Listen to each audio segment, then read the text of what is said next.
exiliado político, está en Colombia, es economista, empresario, fue presidente de Fede Cámara, su abuelo fue fundador del diario El Impulso y le tocó gobernar a Venezuela por 47 horas durante las horas que, según el entonces general Lucas Rincón, el presidente Hugo Chávez supuestamente había renunciado. Está en Colombia, es el doctor Pedro Carmona Estanga. Doctor, buenas noches, bienvenido. Buenas noches, Leoceni, y saludos para ti y para toda tu audiencia. Un placer de poder compartir estos minutos de conversación. Hay mucha gente pendiente de usted. Doctor, quisiera empezar por lo menos obvio. Usted está en el exilio, lleva algunos años en el exilio. Me gustaría saber, sé que está dando clases en la universidad, primero que dio clases en la Escuela de Comunicación Social, en una universidad en Colombia. Me gustaría saber cómo es la vida de Pedro Carmona Estanga hoy día. Sí, efectivamente, dentro de muy pocos días cumpliré 14 años de permanencia y de residencia acá en Colombia, en condición, por supuesto, de asilado político, como todos lo saben. Pues toda situación de exilio no supone lo que muchos piensan, exilios dorados, sino cambios importantes de vida. Afortunadamente este tiempo acá en Colombia, y ya digamos inserto en la actividad académica de lleno, me ha servido por una parte para conocer mucho más profundamente a un país con el cual hay tanta relación e interdependencia desde la juventud misma. Segundo, aportar en el proceso de educación y de formación, fundando también maestrías. He fundado ya 3 maestrías en la Universidad Sergio Arboleda, donde trabajo. Pero además he aprovechado este tiempo en enriquecerme también, dando un ejemplo de que no hay edad para estudiar, porque me han servido para tratar de hacer las cosas mejor. Realicé una especialización y una maestría en educación. Hice también, terminé mi doctorado en economía, que me tomó 5 años de esfuerzos, en un convenio con una universidad argentina. Y también cursé un programa de alta gerencia en hidrocarburos, de manera que prácticamente los 14 años que llevo aquí, pues 10 años lo he dedicado también al estudio, lo que significa entonces no solo enriquecimiento, sino demostración de que en la vida el proceso de formación, de educación, comienza desde la niñez y termina cuando Dios lo llame a uno a mejores destinos. Doctor Pedro Carmona Estanga, usted estuvo detenido después de los hechos de abril de 2002, estuvo detenido algunos meses. Quería hacerle una pregunta que de pronto no se la han hecho con la frialdad que yo se la voy a hacer y bueno, usted es libre de contestarla. ¿Usted dentro de esa detención hubo alguna negociación que le hubiese podido hacer pensar en algún momento a usted que su detención iba a ser breve? ¿Y en qué momento decide usted entonces evadirse y bajo qué condiciones irse del país? Pues la respuesta es muy clara, digamos, y no tiene ninguna cosa que tenga que ocultar. Recuerden que cuando ocurrieron los acontecimientos de la crisis política de abril, y fui, digamos, detenido en su momento cuando se retomó de parte del gobierno, pues fue Tiuna. Fui entonces a la juez de control, y la juez de control en primera instancia determinó que no se me podía acusar del delito de rebelión y que en todo caso habría una investigación por un proceso llamado de eventual o de supuesta, digamos, toma de atribuciones pues, indebidas, un causal que nada tenía que ver con el delito de rebelión del cual trataba de acusarme la fiscalía. Fui entonces enviado a detención domiciliaria a mi casa, ¿no? En ese momento la fiscalía apeló la decisión de la juez de primera instancia o de la juez de control y se constituyó entonces una corte de apelaciones que allí sí fue manejada o manipulada por el gobierno porque les resultaba fundamental para todo lo que ocurrió posteriormente tratar de acusarme del delito de rebelión. Repito, la juez de primera instancia determinó que no se le podía acusar del delito de rebelión porque rebelión implica, digamos, un movimiento alzado en armas que trata por la fuerza y sobre todo con el uso de armas de derrocar a un gobierno pues constituido.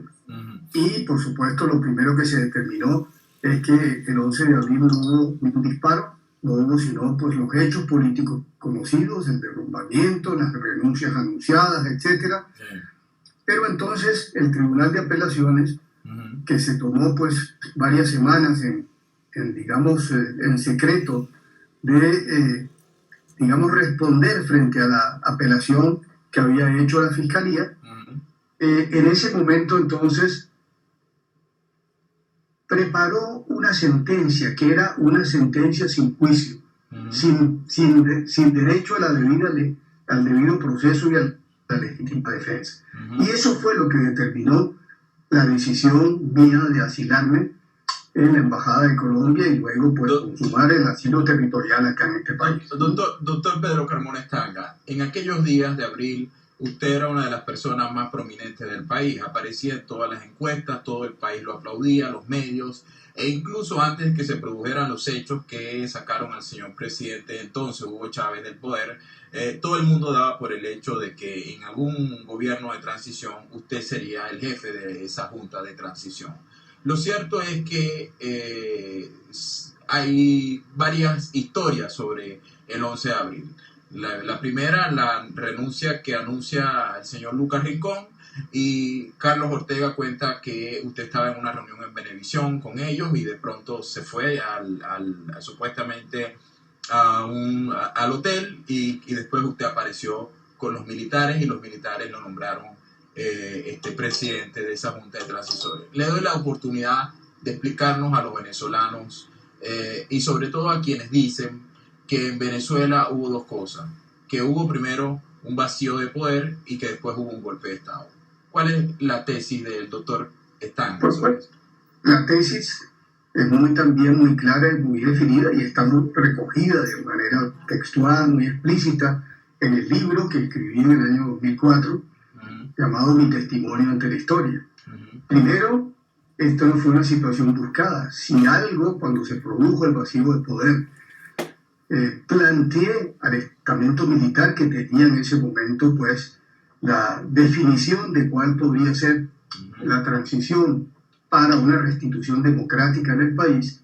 Si algo planteé fue la necesidad de que la opinión pública conociera que yo no estaba buscando esa función, sino que había sido llamado para conformar un gobierno provisional muy breve, efímero diría yo, de 90 a 180 días para realizar los dos procesos electorales que eran fundamentales para restablecer el pleno ejercicio de la constitucionalidad en el país, y todo ello bajo supervisión, y eso no se sabe, de la Organización de Estados Americanos, porque si algo fue claro fue en comunicarme de inmediato, el mismo 12 de abril, con la Secretaría General de la OEA para pedir el envío de una misión urgente a Venezuela que sirviera no solo pues de garante, sino también que ayudara y acompañara el proceso de restitución plena del orden constitucional en el país. De manera pues que todas esas cosas pues no se conocen, pero claramente pues las tengo sentadas de nuevo, a pesar de haberlas escrito, ¿no? Para ya terminar este punto, que me disculpa que toque estos temas que siempre son obligados a tocarlos con usted, pero para ya cerrar este punto y hablar de temas que más me interesan, que es su visión sobre el país hoy día, ¿usted cree que si usted no hubiese nombrado a quien nombró como ministro de la Defensa y en su lugar hubiese nombrado al señor Vázquez Velasco, quizás los militares no hubiesen decidido regresar al señor Hugo Chávez al poder? Pues mire, ese es un capítulo que también he explicado en algunos documentos. Dentro del ejército había una profunda división. Sí. Había algunos que no estaban de acuerdo con que el ministro fuera Vázquez Velasco, ¿no? Y dentro de las aspiraciones que había también de otros, se produjeron situaciones que no eran nada fáciles. En ese momento entonces, y de manera momentánea, provisional, porque había que llenar espacios, fue que se anunció la designación de un vicealmirante. Pero al día siguiente, el día 13, La decisión prácticamente consensuada era la de, y con una gran colaboración del almirante Ramírez Esper, era designar al más antiguo general del ejército, el general Nava, que era el Contralor General, para ocupar el Ministerio de la Defensa, y en eso, repito, una colaboración muy amplia del propio almirante. Sí. Pero es difícil poder explicar lo que se vive en unos momentos de turbulencia. Sí. Siempre señalo que eso fue como un tsunami político que ojalá hubiera podido tener preparación previa, pero no fue así. Sí. Fueron acontecimientos que se desencadenaron por las razones ya conocidas, ¿no? Doctor Pedro Carbone, sí. Le agradezco que me haya... Sé que siempre es difícil porque es como una cantaleta que siempre le preguntan, y le agradezco que se haya tomado el tiempo de responderme esta pregunta. Ahora le pregunta, ¿cómo es posible que un gobierno con la fuerza que tenía el presidente Chávez, con su influencia en las masas, con, digamos, la viabilidad económica que en cierto modo tenía para entonces, pudo ser derrocado? ¿Y cómo es que hoy un presidente que según las encuestas es el presidente más impopular de la historia de Venezuela, con los niveles de escasez tan enormes que hay en Venezuela, de hambre, con la situación tan compleja? Bueno, somos una vergüenza delante de Bolivia. La inflación en Bolivia es 2% y aquí estamos en 350%. ¿Qué es lo que pasa? ¿Cómo ve usted, Pedro Carmona Estanga, desde el exilio? ¿Qué es lo que pasa que no se ha podido resolver la situación actual de Venezuela? Pues mire, el primer punto es el talante, la naturaleza de este régimen, porque ya no es de un gobierno, sino de un régimen conformado por dos jefes de Estado. Uh-huh. Y que es claramente un talante y una naturaleza totalitaria, ¿no? Uh-huh. Yo no tengo la menor duda de reafirmar lo que siempre he dicho. La vía democrática fue elegida por Chávez, por sus seguidores, como una vía para alcanzar el poder, llegar por la vía electoral, por la vía democrática y demoler la democracia desde adentro. Y eso es lo que en el fondo ha ocurrido y se ha ido reafirmando a lo largo del tiempo. Entonces, en la medida en que, primero, se ha conculcado la independencia de todos los poderes. Segundo, donde se ha generado, digamos, unos espacios para la creación de un modelo estatista exacerbado.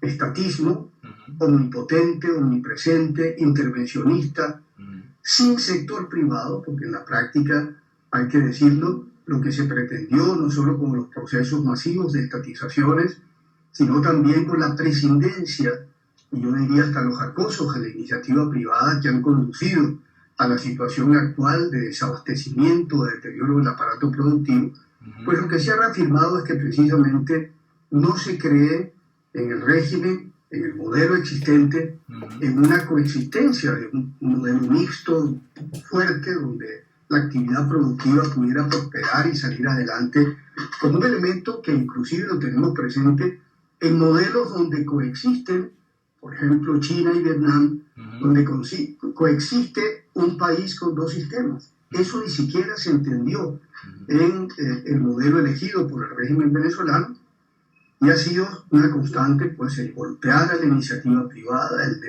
irrespetar la propiedad privada, y la resultante es, pues, por supuesto, el desabastecimiento, porque cada vez se acentuó más la dependencia del sector exportador petrolero hasta llegar a un 95%, y por supuesto también que el desaprovechamiento de la bonanza petrolera que vivió el país hace que hoy el país no solo sea más dependiente del petróleo, que sería un problema grave, sino también un país que requiere entonces de un monto, de una cuantía de divisas mucho mayor para poder importar, y definitivamente con los regalos que se han hecho al exterior, con la forma como se han dilapidado la bonanza petrolera, ahora estamos en una situación de bancarrota que es inexplicable.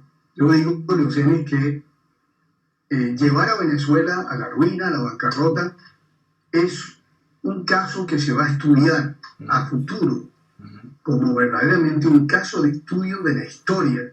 ¿Cómo es posible que un país como Venezuela haya podido ser conducido pues a esta situación de virtual quiebra y de compromiso también de toda la institucionalidad que hasta se ha pretendido sustituir por una institucionalidad paralela. De hecho, Dioseni, yo digo también que si algún reto se presenta para el momento en que pueda haber una pues apertura, un cambio en la orientación política, habría pues 5 elementos que apenas menciono en un minuto. 1, reconciliación sin impunidad. 2, reinstitucionalización del país. Todas las instituciones están tomadas y destruidas. 3, desarmar a la nación. 4, reconstruir la economía, que queda, pues, por supuesto, pulverizada. 5, por supuesto, el replanteo del papel de los militares en la vida, en la conducción y el ejercicio del poder en Venezuela. Y 6, una reorientación de la política internacional más acorde a las necesidades reales, permanentes y vitales del país y no de una ideología. ¿Cuál es la salida que usted ve hoy realmente viable, doctor Carmona Estanga, en Venezuela? Ante todos los escenarios que hay planteados, los escenarios constitucionales, como el referéndum revocatorio, la enmienda, bueno, que ya la declararon anticonstitucional, todo lo que está planteado, incluyendo, y perdone que insista en el tema de nuevo, incluyendo una junta de transición, incluyendo que un grupo de militares y civiles digan que en Venezuela hay un paraestado y en consecuencia hay que salir de eso, que es una teoría que sostienen algunos también en el país. Pues mira, en eso, no obstante que a mí me tocó por circunstancias de la historia participar de un momento en que se pretendió constituir un gobierno provisional para llamar a elecciones al pueblo, depositario del poder constituyente originario, a la relegitimación de los poderes que ya estaban conculcados, pero por una vía brevísima de facto. No obstante que me tocó esa circunstancia, yo creo que en el momento actual hay caminos legales y constitucionales que deben conducir, pues por supuesto, a solucionar la gravísima crisis política que el país está viviendo. Porque el gobierno ha desconocido la voluntad popular, expresada de forma muy clara y contundente el 6 de diciembre, designó de una manera ilegítima e inmoral a un Tribunal Supremo de Justicia que ahora le pone todas las trabas a la Asamblea Nacional, porque su objetivo no es otro que bloquear, en la práctica casi que disolver por la vía de facto a la Asamblea Nacional. Entonces, la Asamblea Nacional no tiene otra alternativa, como lo plantea un documento que se ha hecho público en estos días de un destacado jurista venezolano que dice ahora el deber de la Asamblea Nacional es desconocer una actuación inconstitucional de quien debe ser garante del orden constitucional en el país, que es la Sala Constitucional del Tribunal Supremo de Justicia. Y plantea una muy seria argumentación de cómo debe hacerse y cómo debe procederse. Ahora, la tensión y la crisis, el choque de trenes está planteado. Y el gobierno también lo es, en otro órgano, apéndice del gobierno, que es el Consejo Nacional Electoral, están llevando al país a riesgo de una crisis, de resultados, de consecuencias insospechadas, porque inclusive se está bloqueando la salida para la convocatoria del referéndum revocatorio este año, que es lo que está planteado. Ya vemos sabemos cuál es la actuación del Consejo Nacional Electoral, agravando la crisis. Está bien, doctor Carmona, pero ¿qué fue lo que ustedes lograron? Cuando hablo de ustedes, hablo de Fede Cámara, del CTV, de los medios, de la sociedad civil, en el año 2002, que no se ha logrado hoy día. ¿Por qué, aún siendo los problemas mucho más graves que los que había en el 2002, no hay comparación en lo que había en el 2002 y lo que tenemos hoy? ¿Por qué la gente no sale a la calle de manera masiva? ¿Por qué no vemos esas famosas marchas tumultuarias que los acompañaron a ustedes durante aquellos días? Claro, yo diría que por una razón fundamental, la oposición, el país ha sido de alguna manera amedrentado, desmovilizado a través de actos de terror. Los vimos en febrero del 2014 y las amenazas que hoy escuchamos por los medios de los más altos voceros del gobierno. Y hay gente que dice, la calle por la vía inclusive pacífica. Sería desde luego la forma natural de expresar el descontento, pero tienen miedo de que los maten, ¿no? Los grupos violentos han logrado intimidar, han logrado colocar un verdadero terror de Estado sobre la gente que de alguna forma lo ha inmovilizado. Pero cuando un país, como sabemos que está pasando en este momento, José, está literalmente en una situación de hambruna, donde la gente está muriendo por falta de medicamentos, donde el país se fue de las manos en una anarquización por haber, digamos, tenido tolerancia con la delincuencia. Entonces, hay situaciones que constituyen una verdadera olla de presión de alto nivel, pues, de impredecibilidad y riesgo. Entonces, uno no sabe cuál puede ser la salida de la gente cuando, mire, hoy, hablaba mi esposa con gente conocida, familiares y gente cercana, que están literalmente pasando hambre. Consiguieron unas lentejas con arroz para comer. Puede ser que los que puedan pagar a los bachaqueros puedan conseguir alimentos, o los del gobierno, por supuesto. Pero hay gente literalmente pasando hambre y son gente de clase media que se ha pauperizado.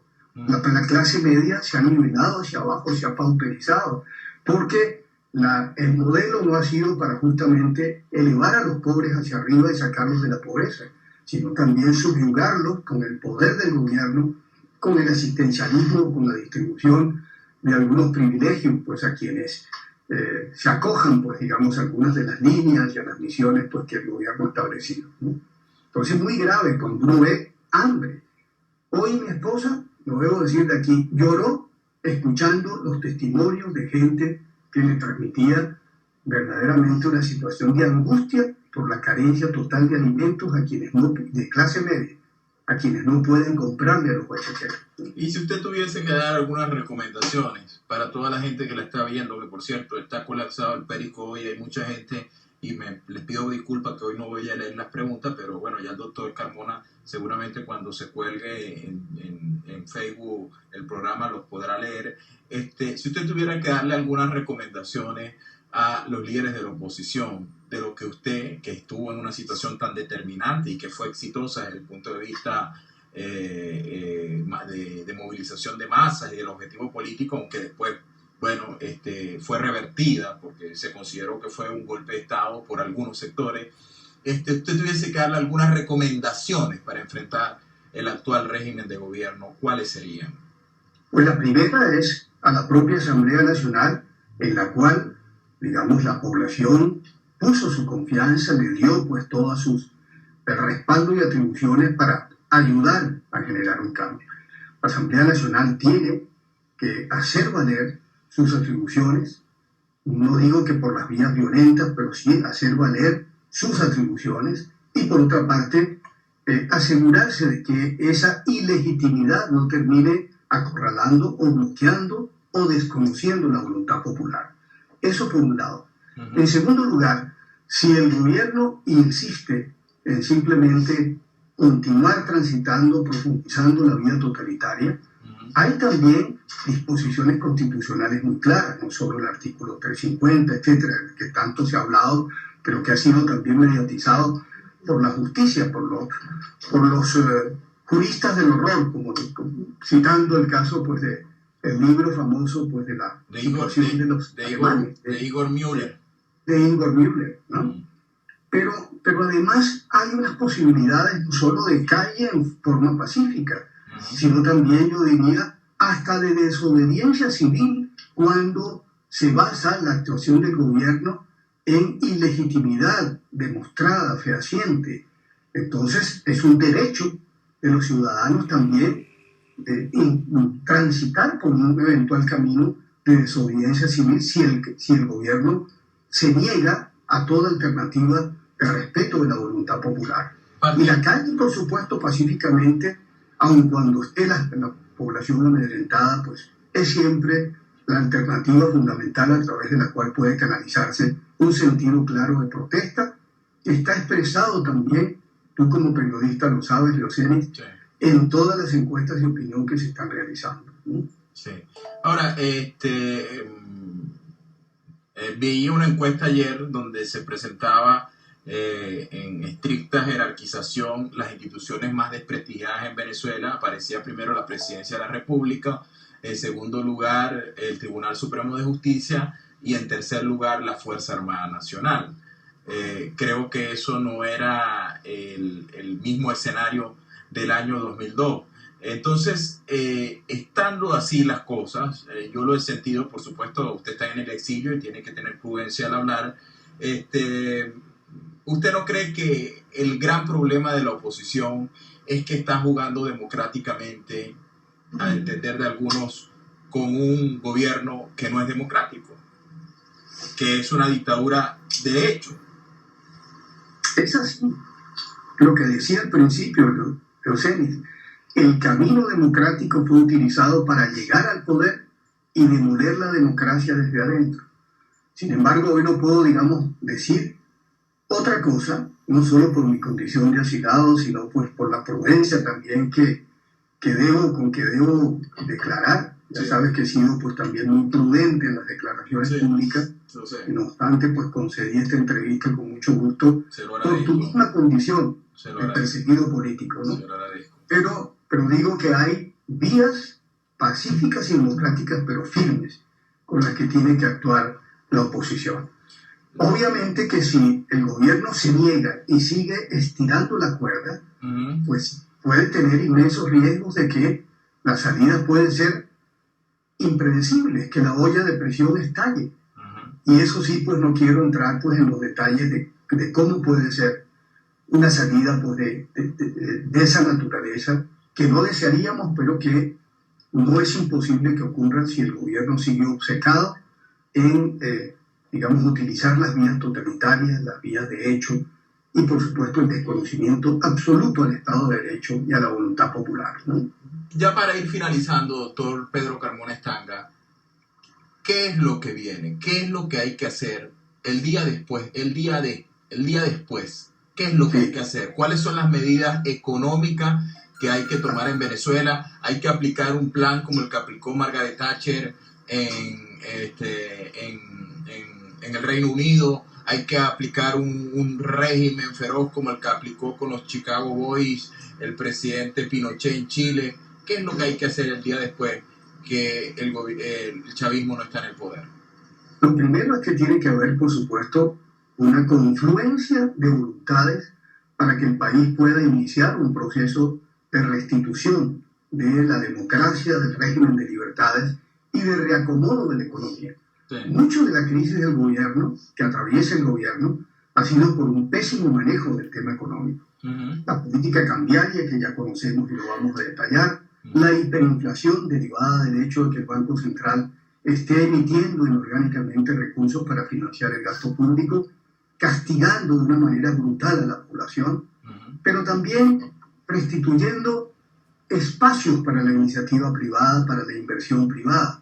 Venezuela es un país viable, que va a quedar altamente hipotecado. Sí, lo estamos hipotecados con los chinos, con la venta de petróleo a futuro en los 50.000 millones de dólares que se deben, una deuda externa que es descomunal y por supuesto toda, digamos, el reordenamiento económico que hay que realizar, pero que atraviesa por dos elementos.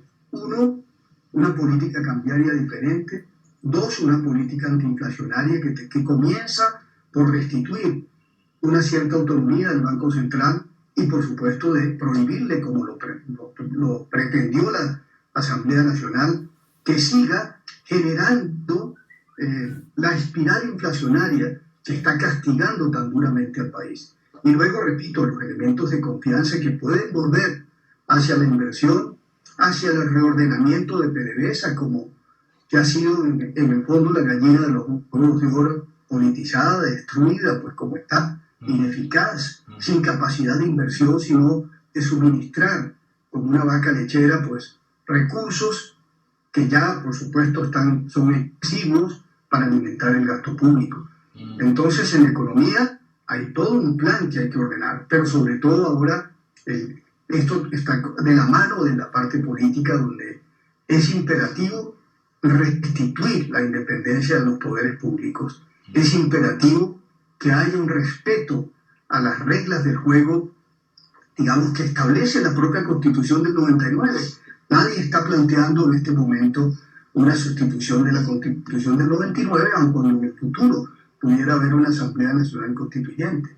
Pero el orden en la casa, el país está anarquizado. Y lo otro es el caos, la anarquía, la violencia, la delincuencia, que hay que combatir duramente, desarmando el país y desde luego penalizando también a la delincuencia desatada, que coloca a Venezuela en los peores lugares del mundo, del planeta, como el país más inseguro del mundo. Entonces el plan es difícil, requerirá de grandes esfuerzos y consensos, un periodo, por supuesto, de reacomodo que no es corto ni sencillo, pero que es una necesidad, un imperativo, que constituye, diría yo, el anhelo fundamental de los venezolanos en la actualidad, ¿no? Hay personajes en Venezuela como el general Raúl Isaías Baduel y Diego Arria, entre otros, que plantean que la única forma de adecentar el país, de purificar la nación, de adecentar las instituciones, es la Asamblea Nacional Constituyente, porque lo otro es cambiar los logos de guarida, pero dejar las guaridas iguales. ¿Usted qué piensa de la Asamblea Nacional Constituyente? Pues es una alternativa que no hay que descartar. Y yo creo que el país se da cuenta en este momento que, digamos, las distorsiones son tan profundas, digamos, el alejamiento de inclusive el modelo que estableció la Constitución del 99 es tan fuerte que esa puede ser una necesidad. Yo no la pondría necesariamente como la primera tarea, pero sí puede llegar en relativo corto plazo el ambiente necesario para la Asamblea Nacional Constituyente. Hay acciones pues, que en forma más inmediata, porque un proceso constituyente puede tomar un año, hay que adoptar pues, para el corto y también con miras hacia el mediano plazo, para reordenar, para poner orden en la casa, que repito, está anarquizada, así lo ve el mundo. Y lo veo yo desde afuera, por supuesto, como también lector, analista, en fin, de las opiniones que tanta gente en el mundo está pues virtiendo sobre Venezuela, ¿no? ¿Cómo ve la clase política mientras los escucho sus planteamientos en el área económica, ya está la última pregunta, en el área económica, en el área política, y uno siente de alguna forma en sus planteamientos digamos, una profundidad que ha ido desapareciendo en el discurso político venezolano, producto del diarismo?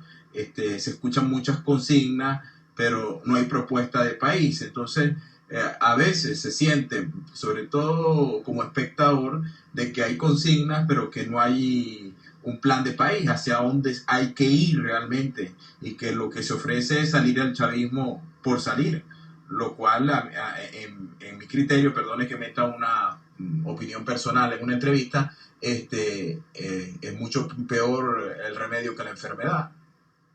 No, desde luego, no se puede pensar en constituirse en una alternativa seria de poder si no se tienen grandes lineamientos.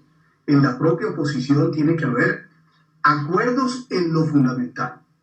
Divergencia de puntos de vista puede haberlo, como lo hay entre todas las organizaciones, alianzas políticas, etcétera, que pueden existir o que podamos, digamos, tener como referencia en el mundo. Pero tiene que haber acuerdo en lo fundamental.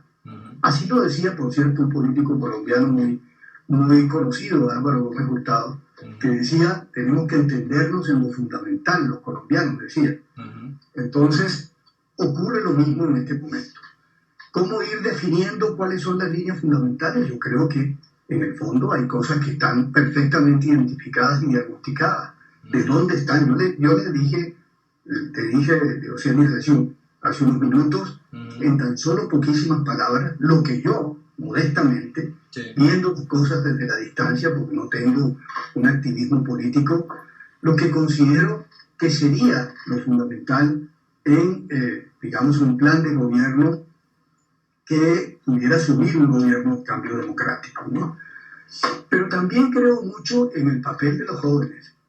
Yo, siendo ya de una generación superior pues a los 70 años, creo que a los jóvenes hay que asignarle eso también un papel, no una responsabilidad, porque ahora no le podemos, digamos, colocar ese pesado fardo en manos de la juventud, pero sí ellos que también han luchado, se han sacrificado, han derramado sangre, tienen un papel y una voz fundamental en la definición de su futuro y el de sus hijos. Los que estamos de salida, definitivamente, pues no tenemos la misma visión y la misma angustia que pueden tener quienes tienen por delante su vida, la de sus, repito, de sus descendientes. Entonces creo además en la valentía, claridad de jóvenes que han sabido expresarse sin miedo, con mucho coraje, con preparación también. Pero en definitiva, concluyo señalando pues, que todo esto requerirá digamos, un aglutinamiento de voluntades, eso sí, en torno a grandes líneas sobre en qué tenemos que acordar y en qué podemos disentir. Doctor Pedro Carmona Estanga, le agradezco muchísimo el tiempo que nos ha dedicado. Saludo a su señora, a sus hijos. Le deseo muchísima suerte y, bueno, un abrazo dentro de la distancia. Igual para ti, José, y con más vivo deseo de que se haga justicia con tu caso y que puedas recuperar la libertad que mereces. Creo que no será en este gobierno, doctor. No. Un gran abrazo. Ha sido el doctor. Muchas gracias. Ha sido